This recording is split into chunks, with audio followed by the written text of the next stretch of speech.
Hello everyone, welcome to Tejas career academy. Guys, आज है 22 नवंबर और आज हम देखेंगे इंपॉर्टेंट करंट अफेयर के क्वेश्चंस को। लेकिन आगे बढ़ने से पहले मैं आपको बताना चाहूंगा कि अगर आपने अभी तक चैनल को सब्सक्राइब नहीं किया है तो चैनल को सबसे पहले आप सब्सक्राइब करें, देन आफ्टर वीडियो को लाइक शेयर जरूर करें। चलिए शुरुआत करते हैं आज के इस सेशन का। गाइस, सबसे पहले क्वेश्चंस देखेंगे। हमें यहाँ पर मेंशन किया गया है आपका कि राज्य के किस नगर निगम को, ध्यान से देखेंगे, राज्य के किस नगर निगम को महानगर पालिका बनाने का प्रस्ताव लाया जाएगा या लाया जा रहा है। तो अब यहाँ पे सबसे इंपॉर्टेंट है कि महानगर पालिका, ध्यान रखेंगे आप, महानगर पालिका। महानगर पालिका आपके जितने भी मेट्रोपॉलिटन सिटी हैं, ध्यान रखेंगे आप, जितने भी आपके मेट्रोपॉलिटन सिटी हैं इन सभी में, ठीक है, मेट्रोपॉलिटन सिटीज की अगर हम बात करें, इन सभी में महानगर पालिका के नाम से नगर निगम को प्रमोट किया जाता है। नगर पालिका निगम को नगर निगम की जगह पे महानगर पालिका के रूप में विकसित किया जाता है। इसके अलावा अगर हम बात करें तो छत्तीसगढ़ के कंटेक्स्ट में हम देखें तो हमारा जो कैपिटल सिटी रीजन है, दैट इज राजधानी क्षेत्र जो है, कैपिटल सिटी रीजन जो है, इसको ग्रेटर रायपुर, ध्यान रखिएगा, ग्रेटर रायपुर बनाने की बात चल रही है। ठीक है, अपकमिंग 10 ईयर्स तक, आने वाले 10 ईयर्स में रायपुर को ग्रेटर रायपुर में कन्वर्ट किया जाएगा। जिस तरीके से आप सुने होंगे ग्रेटर मुंबई या नवी मुंबई या फिर ग्रेटर नोएडा, इस तरीके से अगर आप देखेंगे तो ग्रेटर रायपुर बनाने की बात चल रही है और 10 ईयर्स का प्लान रखा गया है, एक टारगेट रखा गया है और इसमें कुल 65 गांवों को शामिल किया जाएगा। ग्रेटर रायपुर की अगर हम बात करें तो 65 गांवों के एरिया को, क्षेत्र को इसमें शामिल किया जाएगा। ठीक है, 65 गांव के क्षेत्र को पहले चरण में, जो कि 10 साल का टारगेट रखा गया है, 65 गांवों को इसमें शामिल किया जाएगा। अब बात आती है कि नगर पालिका को महानगर पालिका में कन्वर्ट करने की बात, तो अपना रायपुर, ध्यान रखिएगा, रायपुर नगर निगम को महानगर पालिका बनाने का प्रस्ताव जो है निगम में लाया जाएगा। ठीक है, निगम में लाया जाएगा। तो करेक्ट ऑप्शन यहां पर बन जाएगा आपका Raipur, that is option A. आगे बढ़े दूसरे क्वेश्चन पे। नेक्स्ट क्वेश्चन है आपका छत्तीसगढ़ राजभाषा आयोग, ध्यान से देखिएगा, छत्तीसगढ़ राज्य भाषा आयोग के किस पूर्व अध्यक्ष, ध्यान से देखेंगे, छत्तीसगढ़ राजभाषा आयोग के किस पूर्व अध्यक्ष को तुलसी शिखर सम्मान से सम्मानित किया गया है। तो आपके लिए जानना जरूरी है कि तुलसी शिखर सम्मान का आयोजन कहां हुआ। यह हुआ आपका मध्य प्रदेश, ध्यान रखेंगे आप, मध्य प्रदेश के इंदौर में, मध्य प्रदेश के इंदौर में, मध्य प्रदेश के इंदौर में इस सम्मान का आयोजन हुआ। और इसमें अगर हम आपसे बात करें तो छत्तीसगढ़ के राजभाषा आयोग के पूर्व अध्यक्ष डॉक्टर विनय पाठक जी को तुलसी शिखर सम्मान से सम्मानित किया गया है। इसके अलावा अगर हम आपसे बात करें तो कुल 21 लोगों को इस सम्मेलन में तुलसी शिखर सम्मान दिया गया, तुलसी शिखर सम्मान दिया गया, शिखर सम्मान दिया गया। और इसके अलावा तुलसी रत्नावली, ध्यान रखिएगा, तुलसी रत्नावली, ध्यान रखेंगे आप, तुलसी रत्नावली, 18 लोगों को तुलसी रत्नावली सम्मान दिया गया, तुलसी शिखर सम्मान और तुलसी रत्नावली सम्मान, तुलसी रत्नावली सम्मान से सम्मानित किया गया है। तो यहाँ पे सब्जेक्ट में अगर हम क्वेश्चंस की बात करें तो देखिएगा ध्यान से, अगर ये आप देखेंगे हिंदी भाषा, यानी कि हमारे भाषा के रिगार्डिंग छत्तीसगढ़ राजभाषा आयोग के पूर्व अध्यक्ष डॉक्टर विनय पाठक को मध्य प्रदेश में आयोजित सम्मान में 21 लोगों के साथ शामिल हुए थे। कौन? हमारे डॉक्टर विनय पाठक, जिनको तुलसी शिखर सम्मान से सम्मानित किया गया है। तो करेक्ट ऑप्शन बन जाएगा यहां पर आपका बी। ठीक है, आगे बढ़े दूसरे क्वेश्चन पे। चलिए, क्वेश्चन है अंतरराष्ट्रीय गीता महोत्सव का आयोजन कब से कब किया जाएगा, कब से कब तक किया जाएगा। अंतरराष्ट्रीय गीता महोत्सव, इंटरनेशनल गीता फेस्टिवल, सबसे पहला जानना जरूरी है, आयोजक यानी आयोजन कौन सा राज्य करेगा। तो राज्य है हरियाणा। ठीक है, हरियाणा। स्थान, आयोजन में स्थान की बात करें तो अगर आप लोग थोड़ा महाभारत के बारे में जानते होंगे तो महाभारत की लड़ाई जो है कुरुक्षेत्र में लड़ी गई थी और आयोजन का स्थान भी हरियाणा के कुरुक्षेत्र ही को रखा गया है। तो ध्यान रखेंगे आप, आयोजक हरियाणा, आयोजक राज्य हरियाणा, स्थान कुरुक्षेत्र, कब से कब तक, तो 19 नवंबर से 19 नवंबर से इसका आयोजन शुरू हुआ है। कब तक चलेगा? 6 दिसंबर तक। इस चीज को आप ध्यान रखेंगे, 6 दिसंबर तक इंटरनेशनल गीता महोत्सव, अंतरराष्ट्रीय गीता महोत्सव का आयोजन किया जा रहा है। क्या? गीता महोत्सव, गीता महोत्सव। ठीक है। केंद्रीय कला एवं संस्कृति, केंद्रीय कला एवं संस्कृति मंत्रालय के द्वारा, ठीक है, आर्ट एंड कल्चर। अब यहां पर आपको एक चीज और याद रखना होगा, जब केंद्रीय कला और संस्कृति मंत्रालय की बात आई है तो आप सभी को पता होना चाहिए कि वाराणसी में शिक्षा मंत्रालय के द्वारा, ध्यान रखेंगे आप, शिक्षा मंत्रालय के द्वारा काशी तमिल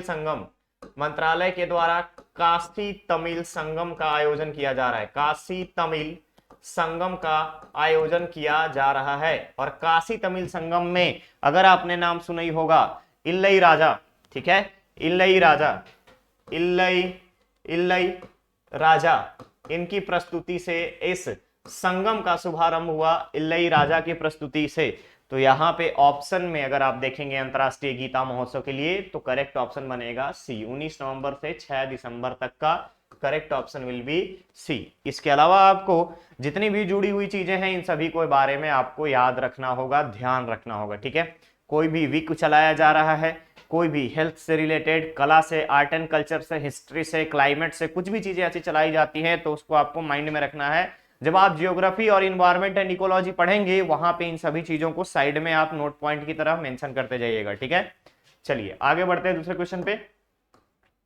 क्वेश्चन है, हाल ही में राज्य के किस स्थान पर दुर्लभ प्रजाति का श्रीलंकाई मेढक पाया गया है? हाल ही में राज्य के किस स्थान पर दुर्लभ प्रजाति का श्रीलंकाई मेढक पाया गया? तो अब श्रीलंकाई मेढक की जब बात आती है तो आपको यहां पर ध्यान रखना होगा कि इसकी प्रजाति क्या है। सबसे पहले अगर हम बात करें, ठीक है, तो इसकी प्रजाति क्या है? तो यह है एम्फीबियन, ध्यान रखेंगे, एम्फीबियन माइक्रोलिडी प्रजाति। ठीक है, माइक्रोलिडी फैमिली,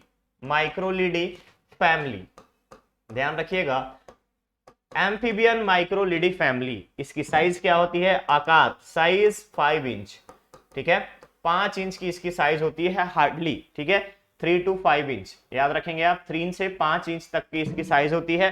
प्रजाति की अगर हम बात करें, स्पीसीज की, फैमिली बात करें तो एम्फीबियन माइक्रोलिडी फैमिली। इसके अलावा सबसे इंपॉर्टेंट इसका जियोलॉजिकल नेम, ध्यान रखिएगा, इसका जियोलॉजिकल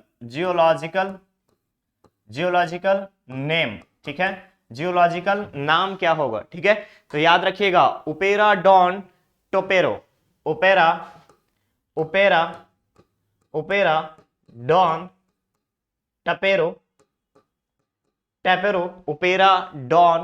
टैपेरो बेनिकस, ओपेराडॉन टैपेरो बेनिकस 1924, ध्यान रखेंगे 1924, ठीक है, वेनिकस पार्कर 1934, सॉरी, ओपेराडॉन टपेरो बेनिकस पार्कर 1934 इसका नेम है, जियोलॉजिकल नेम। ठीक है, छत्तीसगढ़ में कहां पे मिला है? तो दुर्ग जिले के बड़गांव में, याद रखेंगे आप, बड़गांव में, दुर्ग जिले के अगर हम बात करें किस स्थान पे मिला है तो ये मिला है आपका बड़गांव में। तो करेक्ट ऑप्शन यहां पर क्या बन जाएगा? डी।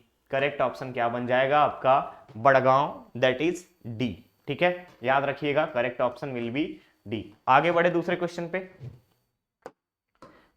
नेक्स्ट क्वेश्चन है, राज्य के पंप हाइड्रो ऊर्जा भंडारण परियोजना के संदर्भ में विचार कर सही उत्तर का चयन करें। ध्यान से देखिएगा, क्वेश्चन को बोला गया है पंप हाइड्रो ऊर्जा भंडारण परियोजना के संदर्भ में विचार कर सही उत्तर का चयन करना है। तो मैं पहले आपको बता दूं कि पंप हाइड्रो ऊर्जा भंडारण केंद्रीय विद्युत परियोजना, ध्यान रखिएगा, केंद्रीय विद्युत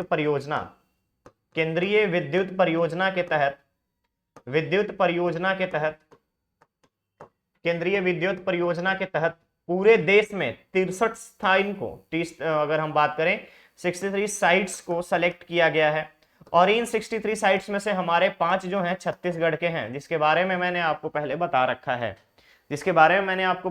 है, जिसमें से एक है आपका कोरबा का, दो हैं आपके जसपुर के, एक है आपके गरियाबंद के और एक है आपका बलरामपुर का। ठीक है, एक कोरबा, दो जसपुर, एक गरियाबंद, एक बलरामपुर। ठीक है, कोटापल्ली, कोटापल्ली बलरामपुर। इसके अलावा जसपुर में आप देखेंगे रौनी और पेंड्रा। ठीक है, गरियाबंद की अगर हम बात करें तो सरेक्सर। ठीक है, याद रखिएगा। कोरबा की अगर हम बात करें, कोरबा की अगर हम बात करें तो हसदेव बांगो। ठीक है, यहां पर आपका दांगी और रौनी। ठीक है, तो ये टोटल 5 जगहों का चयन किया गया पंप हाइड्रो ऊर्जा के लिए। अब हम यहाँ पे स्टेटमेंट को ध्यान से देखते हैं।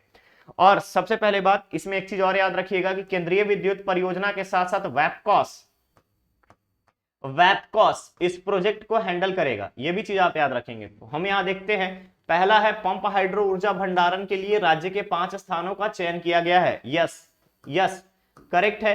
सेकंड है, चयनित स्थानों में प्रोजेक्ट तैयार होने के बाद 6000 मेगावाट बिजली का भंडारण अनुमानित है। नहीं, ये स्टेटमेंट यहां पे गलत हो जाता है। टोटल अगर हम बात करें कैपेसिटी की तो 7000 मेगावाट, 7000 मेगावाट बिजली का भंडारण होगा, 7000 मेगावाट बिजली का भंडारण होगा।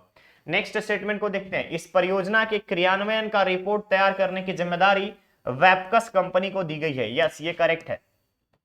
मैंने पहले ही बताया आपको, वैपकॉस कंपनी क्या कर रही है, इस कंपनी का, इस पूरे प्रोजेक्ट को ये कंपनी हैंडल कर रही है और रिपोर्ट प्रिपेयर करने के बाद फाइनलाइज्ड करेगी। तो यहां पे अगर आप देखेंगे तो 2, स्टेटमेंट 1 और स्टेटमेंट 3 सिर्फ करेक्ट है। तो करेक्ट ऑप्शन यहां पे बन जाएगा 1 और 3, दैट इज ए। क्लियर है? आगे चले दूसरे क्वेश्चन पे। चलिए, नेक्स्ट क्वेश्चन है आपका, राज्य सरकार द्वारा संचालित गोधन न्याय योजना के संबंध में दिए गए कथनों पर विचार कर, ठीक है, विचार कर सही चुनना है यहां पर। ठीक है, बोला गया है कथनों पर विचार करें और कथन में से कौन सही है। ठीक है, तो याद रखिएगा यहां पे पहली चीज, राज्य सरकार द्वारा गोधन न्याय योजना आप सभी को पता होगा कि जुलाई 2020 में इसकी शुरुआत की गई थी। जुलाई 2020 में इसकी शुरुआत की गई थी। और गोधन न्याय योजना में अगर हम आपसे बात करें तो यहां पे मेंशन किया गया है, अगर आप ग्राम सभा पढ़े होंगे, पंचायती राज पढ़े होंगे, तो वहां पे आपको मेंशन किया गया होगा ग्राम सभा की समितियां। पढ़े हैं क्या? ग्राम सभा की समितियां आप लोग पढ़े हैं क्या? तो जब आप ग्राम सभा के समितियों को पढ़ेंगे, ग्राम सभा की समितियों में, तो वहां पे आपको देखने को मिलेगा ग्राम गौठान समिति, ग्राम गौठान समिति। ठीक है, ग्राम गौठान समिति। तो जब आप ग्राम सभा में ग्राम गौठान समिति के बारे में बात करेंगे तो यहां पे ये मेंशन किया गया है कि जितने भी गांव हैं, एटलीस्ट हर गांव में एक ग्राम गौठान होना ही चाहिए और ग्राम गौठान समिति रहेगी। ठीक, इसके अलावे जब आप ग्राम सभा पढ़िएगा तो यहां पे जब से पेशा एक्ट लागू हुआ है, पेशा एक्ट लागू होने के बाद कोरम के रिगार्डिंग, ठीक है, कोरम के रिगार्डिंग आप ध्यान से इसको पढ़िएगा। क्या है, नॉर्मली अगर हम बात करें, अगर अनुसूचित क्षेत्र नहीं है तो कोरम की रिक्वायरमेंट 110 में से 1/3 सदस्य महिला होंगी। अगर अनुसूचित क्षेत्र है तो 1/3 कोरम रिक्वायर्ड होगा ग्राम सभा की बैठक के लिए, और उस 1/3 में भी 1/3 महिला होंगी। क्लियर रहेगा? क्लियर रहेगा? तो इस चीज को आप ध्यान रखिएगा। इसके अलावा कोरम से रिलेटेड याद रखेंगे और इसके साथ साथ स्थायी समितियों के बारे में, ग्राम पंचायत की स्थायी समितियों के बारे में, उनकी मॉनिटरिंग के बारे में, इस चीज को भी आप ध्यान से पढ़ेंगे। अब वापस आते हैं अपने क्वेश्चंस पे। कोई बोला गया है गोधन न्याय योजना के तहत प्रत्येक ग्राम सभा में एक गौठान स्थापित किया गया है। ऑब्वियसली ये सही है। नेक्स्ट, इस योजना के अंतर्गत राज्य में 9000 से अधिक गौठान संचालित किए जा रहे हैं। करेक्ट है, क्योंकि छत्तीसगढ़ में, पूरा छत्तीसगढ़ में अगर आप देखेंगे तो 9000 से भी अधिक गौठान जो है संचालित किए जा रहे हैं राज्य सरकार के गोधन न्याय योजना के तहत। नेक्स्ट है, पूर्ण रूप से स्वावलंबी गौठानों की संख्या, पूर्ण रूप से स्वावलंबी गौठानों की संख्या 4100 हो गई है। नहीं, अभी 4100 नहीं हुई है। इस चीज को आप ध्यान रखिएगा कि पूर्ण रूप से अगर हम बात करें तो पूर्ण रूप से गौठानों के लिए, पूर्ण रूप से अगर हम गौठानों के बारे में बात करें तो संख्या जो है 4100 नहीं हुई है, इसकी संख्या अभी 4010 के आसपास है। ध्यान रखिएगा, 4010 के आसपास स्वावलंबी गौठानों की संख्या है। और अगर हम इन सभी स्वावलंबी गौठानों को एक साथ मिला दे, सभी गौठान समितियों की बात करें तो जितनी भी स्वावलंबी गौठान समितियां हैं उनके पास 106 करोड़ के आसपास अपनी जमा पूंजी है। ठीक है, तो ध्यान रखिएगा। नेक्स्ट स्टेटमेंट है आपका, स्वावलंबी गौठान समिति के पास कुल 100 करोड़ से अधिक जमा पूंजी है। यस, ये भी करेक्ट है। ये भी करेक्ट है, क्योंकि यहां पे 106 करोड़ 106 करोड़ से अधिक की जमा पूंजी है किसके पास? स्वावलंबी गौठान समितियों के पास। स्वावलंबी गौठान समितियों के पास अगर हम सबको मिला दें तो इनकी टोटल जमा पूंजी जो है 106 करोड़ से भी 106 करोड़ है एट प्रेजेंट, यानी 100 करोड़ से अधिक है। तो ये आपका स्टेटमेंट नंबर 4 भी करेक्ट होगा, ये स्टेटमेंट नंबर 4 भी करेक्ट होगा। अगर हम देखें तो स्टेटमेंट 1, 2 और 4, 1, 2 एंड 4 ये आपका सही है, 1, 2 and 4, that is option B, that is option B यहां पर आपका करेक्ट होगा। यहां पे बोला गया था आपका 4100 नहीं, अभी 4100 नहीं हुई है, 4010 गौठान ऐसे हैं जो स्वावलंबी हुए हैं according to the newest report. ठीक है, क्लियर रहेगा? क्लियर रहेगा? आगे बढ़े, चलिए नेक्स्ट क्वेश्चन की तरफ चलते हैं। क्वेश्चन है प्रदेश में चल रहे खरीफ फसल, ध्यान से देखिएगा, प्रदेश में चल रहे खरीफ फसल धान खरीदी सीजन के संबंध में सही कथन का चयन करना है। ठीक है, धान खरीदी के संबंध में तो पहली चीज आपको पता होना चाहिए, धान खरीदी इस वर्ष कब से चालू हुआ? 1 नवंबर से। इसके अलावा टोकन तुहर हाथ, ऑनलाइन अगर हम बात करें तो ऐप टोकन तुहर हाथ, धान बेचने के लिए आपको किसी जगह पे जाकर के रजिस्ट्रेशन कराने की जरूरत नहीं है। टोकन तुहर हाथ ऐप के द्वारा अगर हम बात करें, सुविधा के द्वारा आप डायरेक्टली यहां रजिस्टर कर सकते हैं। ठीक है, नेक्स्ट आता है आपका, एक चीज और याद रखिएगा कि इसकी पूरी प्लानिंग 62 डेज की है। ठीक है, 62 दिनों तक धान खरीदी होगी। कुल टारगेट जो है 110 मीट्रिक टन का है। ठीक है, 110 मीट्रिक टन धान खरीदने का लक्ष्य रखा गया है। वापस आते हैं क्वेश्चन पे। क्वेश्चन में बोला गया है धान खरीदी सीजन के संबंध में सही कथन को चुनना है। तो पहला जो आपका कथन है, धान खरीदी वर्ष 2022 के लिए 1 नवंबर से शुरू किया गया, करेक्ट है। राज्योत्सव के दिन से ही इसकी घोषणा की गई थी और इसी दिन से धान खरीदी स्टार्ट हुआ, तो स्टेटमेंट 1 करेक्ट है। नेक्स्ट है, राज्य में इस वर्ष 110 लाख मीट्रिक टन धान के उपार्जन का लक्ष्य रखा गया है, करेक्ट है। यह भी आपका राज्य में इस वर्ष 110 लाख मीट्रिक टन का टारगेट रखा गया है। नेक्स्ट है, धान के एवज में किसानों को बैंक लिंकिंग व्यवस्था के तहत लगभग 1800 करोड़ रुपए का भुगतान किया गया है, यह भी आपका सही है। जितना भी धान खरीदी किया गया है, इन सभी में कुल 1800 करोड़ रुपए 1800 रुपए बैंक लिंकिंग के माध्यम से सभी किसानों को बैंक में लिंक करने के बाद इसमें फंड ट्रांसफर कर दिया गया है। नेक्स्ट आता है आपका कि अभी तक कुल 6 लाख मीट्रिक टन का धान खरीदी की जा चुकी है। नहीं, ये स्टेटमेंट गलत है, ये स्टेटमेंट गलत है। अभी तक अगर हम आपसे बात करें तो 8,67,000 मीट्रिक टन, ध्यान रखिएगा, 8,67,000 मीट्रिक टन धान की खरीदी की जा चुकी है। तो यहां पे 6 लाख का जो स्टेटमेंट है, ये स्टेटमेंट आपका गलत हो जाएगा। तो यहां पर अगर आप देखिएगा तो फर्स्ट, सेकेंड और third, 1, 2 and 3 that is C, 1, 2 and 3 that is C, option C will be correct. ठीक है, क्लियर रहेगा? क्लियर रहेगा यहां पर, तो ऑप्शन सी करेक्ट होगा। ये सारी चीजों के बारे में आप इंफॉर्मेशन रखेंगे, ध्यान से पढ़ेंगे इसको। आगे बढ़ते हैं दूसरे क्वेश्चन की तरफ। क्वेश्चन है, मत्स्य और मत्स्य बीज उत्पादन के संबंध में राज्य की स्थिति पर विचार करें। मत्स्य और मत्स्य बीज, ध्यान रखिएगा, मत्स्य और मत्स्य बीज उत्पादन में, ठीक है, राज्य की स्थिति पर विचार करना है। तो अभी मैंने आपको बताया था कि मत्स्य के लिए, मत्स्य उत्पादन में इनलैंड होने के लिए, अगर आपको पता होगा तो बेस्ट इनलैंड स्टेट का अवार्ड छत्तीसगढ़ को मिला है।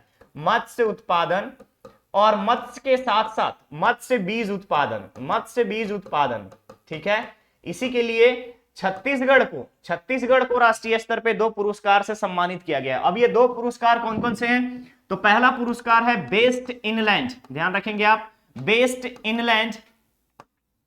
इनलैंड स्टेट का अवार्ड दिया गया छत्तीसगढ़ को। इसके अलावा अगर आप देखेंगे तो बेस्ट प्रोप्राइटरी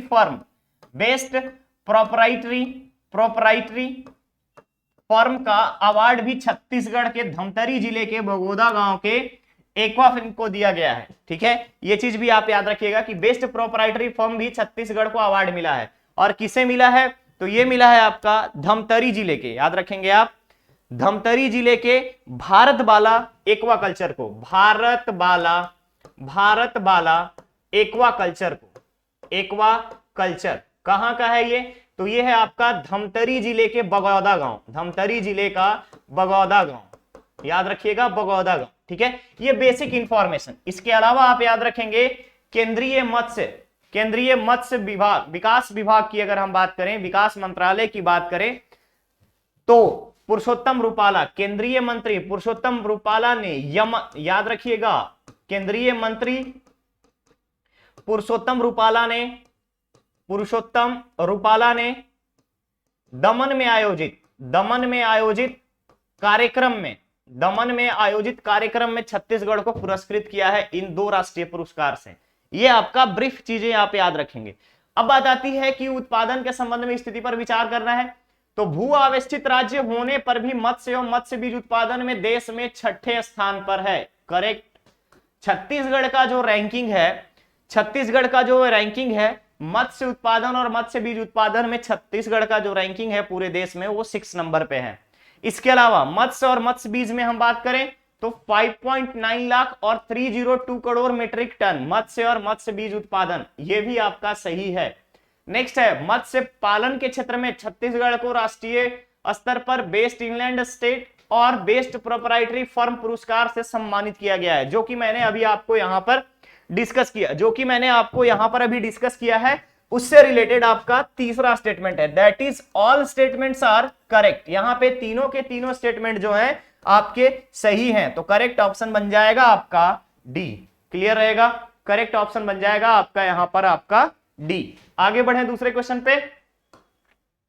नेक्स्ट क्वेश्चन है, राज्य के किस जिले में मानव विकास संग्रहालय का स्वर्ण जयंती समारोह मनाया जा रहा है? तो सबसे पहले मैं बता दूं कि राज्य का एकमात्र मानव विकास संग्रहालय बस्तर जिले में है, और बस्तर जिले में 1972 में, ध्यान रखेंगे 1972 में 11 दिसंबर 1972 को इसकी स्थापना की गई थी।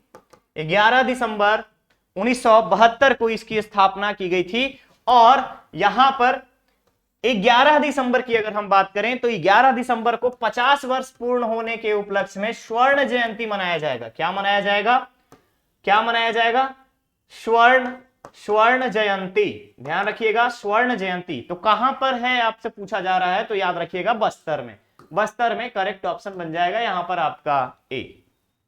ठीक है, आगे बढ़ जाएं नेक्स्ट क्वेश्चन पे। चलिए, नीति आयोग के आकांक्षी जिलों के संबंध में बस्तर जिले की स्थिति पर विचार करें। ध्यान से देखिएगा, नीति आयोग, पहली चीज नीति आयोग के आकांक्षी जिलों के संबंध में, तो आपको पता होना चाहिए नीति आयोग, बेसिकली हम लोग जानते हैं कि नीति आयोग के आने से पहले हमारे पास क्या था, योजना आयोग। ठीक है, योजना आयोग। और योजना आयोग का पेरेंट कंट्रोल किसके पास था? पेरेंट कंट्रोल की अगर हम बात करें तो एनडीसी के पास था, नेशनल डेवलपमेंट काउंसिल, राष्ट्रीय विकास परिषद। क्या था? राष्ट्रीय। जब आप कॉन्स्टिट्यूशन पढ़ेंगे तो आप यहां पर पढ़िएगा राष्ट्रीय विकास परिषद के बारे में, एनडीसी के बारे में, राष्ट्रीय विकास परिषद के बारे में। ठीक है, तो अब बोला जा रहा है कि आकांक्षी जिलों के हर महीने देश के जितने भी जिले हैं उन सब के आकांक्षी जिलों के सूची जारी की जाती है डेवलपमेंट के आधार पर, ओवरऑल परफॉर्मेंस के आधार पर। कुछ कैटेगरी रहते हैं वहां पे, पैरामीटर्स रहता है, जैसे एजुकेशन हो गया, हेल्थ एंड न्यूट्रिशन हो गया, इसके अलावा वहां की एग्रीकल्चर हुई, क्लाइमेट हुआ, इन सभी चीजों पे। तो अभी आपसे बोला जा रहा है कि आकांक्षी जिलों में बस्तर जिले की स्थिति पर विचार करना है। तो बस्तर जिले की अगर हम बात करें तो ध्यान रखिएगा, बस्तर जिला सितंबर माह की रैंकिंग में 4th पोजीशन पे है। बस्तर जिला सितंबर माह की रैंकिंग में 4th नंबर पे है, सितंबर में। और इससे ठीक 1 महीने पहले अगर हम अगस्त की बात करें तो अगस्त में इसकी रैंकिंग 50 थी, 50वां था, और 50वें से सीधा पहुंच गया है टॉप 5 में। ध्यान रखेंगे, टॉप 5 में, और ये है आपका 4th नंबर पे। ठीक है, 4th नंबर पे। अब बात आती है यहां पे कि ध्यान से देखिएगा, यहां पे बोला जा रहा है कि सितंबर माह में जारी किए गए आकांक्षी जिलों की सूची में 4था स्थान मिला है। तो ये स्टेटमेंट करेक्ट है आपका, सही है। इसके अलावा अगस्त माह में जारी किए गए सूची के अनुसार बस्तर जिला 51वें स्थान पर था। नहीं, ये गलत है, सिर्फ और सिर्फ स्टेटमेंट 1 करेक्ट होगा, दैट इज ऑप्शन बी यहां पर करेक्ट होगा। इसके अलावा जब हम यहीं पे बस्तर संभाग के ही एक जिला नारायणपुर के बारे में बात करते हैं, तो नारायणपुर जिला 14th रैंक पे है, overall performance 14th rank. Agriculture की अगर हम बात करें तो इसमें 19th रैंक है नारायणपुर का। सेम कंडीशन जब आप दंतेवाड़ा के केस में देखेंगे, दंतेवाड़ा का देखेंगे तो दंतेवाड़ा 111वें नंबर पे है, 111 सितंबर की सूची के अकॉर्डिंग, सितंबर रिपोर्ट के अकॉर्डिंग 111वें पे है। वैसे ही जब आप एग्रीकल्चर के बारे में बात करेंगे, एग्रीकल्चर में हम देखें तो एग्रीकल्चर में जब आप देखिएगा तो कृषि के मामले में कांकेर, कृषि के मामले में कांकेर, कृषि के मामले में कांकेर यहां पर सेकंड नंबर पे आता है। तो इन सभी ओवरऑल परफॉर्मेंस स्टेट वाइज की बात करें तो स्टेट वाइज डिस्ट्रिक्ट्स में आप देख सकते हो, आप इसको नेशनल लेवल पे देख सकते हो। तो नीति आयोग से रिलेटेड जितने भी क्वेश्चंस आपको देखने को मिलता है, इन सभी को आप एक फ्रेम कर लीजिएगा कि किस तरीके से रैंकिंग क्या है जिलों की, किस आधार पर रैंकिंग मिली है, किस परफॉर्मेंस में, किस पैरामीटर के हिसाब से, किस परिवेश के हिसाब से इनको रैंकिंग दी गई है। ये सारी चीजों के बारे में आप यहां पर ध्यान रखेंगे। तो इस क्वेश्चन का आंसर आपका होगा बी। ठीक है, चलिए ये था आज का सेशन। अब बारी आपके स्टूडेंट धर्मा की, जहां पे इस क्वेश्चन को आपको कमेंट बॉक्स में आंसर करना है। क्लियर रहेगा? चलिए क्वेश्चन है, राज्य के किस जिले में न्यूमोनिया से बचाव के प्रति जागरूकता के लिए, ध्यान से देखिएगा, राज्य के किस जिले में न्यूमोनिया से बचाव के प्रति जागरूकता के लिए सांस अभियान शुरू किया गया है, सांस अभियान शुरू किया गया है। इसका आंसर आपको कमेंट बॉक्स में बताना है। लास्ट क्वेश्चन की अगर हम बात करें, लास्ट जो क्वेश्चन मैंने आपसे पूछा था उसमें होगा जस्टिस गौतम चौरड़िया, गौतम चौरड़िया, ठीक है, जो कि हमारे छत्तीसगढ़ हाईकोर्ट के पूर्व न्यायाधीश हैं और उनको ही अध्यक्ष के रूप में बनाया गया है, अध्यक्ष के रूप में उपभोक्ता विवाद प्रतिशोधन आयोग का अध्यक्ष बनाया गया है। 4 साल की उनकी वर्किंग रहेगी। ठीक है, तो गाइस ये था आज का सेशन, मिलेंगे बहुत ही जल्द नेक्स्ट और नए सेशन में। बने रहिए तेजस कैरियर एकेडमी के साथ, चैनल को सब्सक्राइब करें, वीडियो को लाइक शेयर जरूर करें। Thank you so much.